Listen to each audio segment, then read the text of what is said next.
மதுபோதையில் காரை தாறுமாறாக ஓட்டிய காவல் ஆய்வாளரால் விபத்து ஏற்பட்டிருக்கிறது. உத்தமர் காந்தி சிலை அருகே மதுபோதையில் காரை தாறுமாறாக ஓட்டிய காவல் ஆய்வாளர் விபத்தை ஏற்படுத்தியிருக்கிறார். 3 இருசக்கர வாகனங்கள் மீது இவர் கார் மோதியதில் 3 இருசக்கர வாகனங்கள் சேதமடைந்திருக்கின்றன. விவரங்களை வழங்குவதற்காக செய்தியாளர் ஆனந்தன் இணைந்திருக்கிறார். ஆனந்தன், கூடுதல் விவரம் என்ன? சக்தி, சென்னை நுங்கம்பாக்கத்தில் உள்ள உத்தமர் காந்தி சாலையில், அதாவது குறிப்பாக தனியார் நட்சத்திர ஓட்டலுக்கு எதிரேயே சாலையில் சென்று கொண்டிருந்த வாகனத்தின் மீது மோதியது. 3 இருசக்கர வாகனத்தில் பயணித்திருக்கிறதுக்கு சிறிய காயம் ஏற்பட்டது. அருகில் சென்றிருக்கக்கூடிய பொதுமக்கள் அவரை மறித்து தொடர்ந்து சம்பந்தமாக தொடர்ந்து விசாரணை மேற்கொண்டனர்.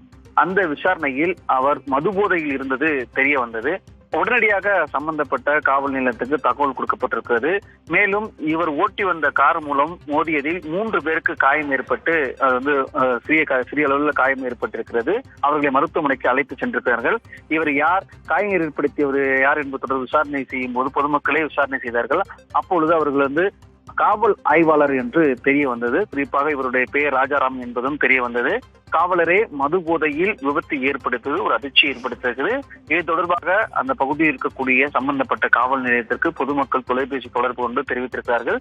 உடனடியாக தற்போது காவல் ஆய்வாளருக்கும் சென்றிருக்கிறார்கள். அது மட்டுமல்லாமல் இது தொடர்பாக காயம்பட்டவர்கள் நம்ம மருத்துவமனைக்கும் அழைத்து செல்லக்கூடிய நிலை இருக்கிறது. மது போதையில் தற்போது காரை காவலரே ஓட்டி இயக்கி விபத்து ஏற்படுத்தி பெரிய அதிர்ச்சி ஏற்படுத்தியிருக்கிறது. சக்தி, விவரங்களுக்கு நன்றி ஆனந்தன்.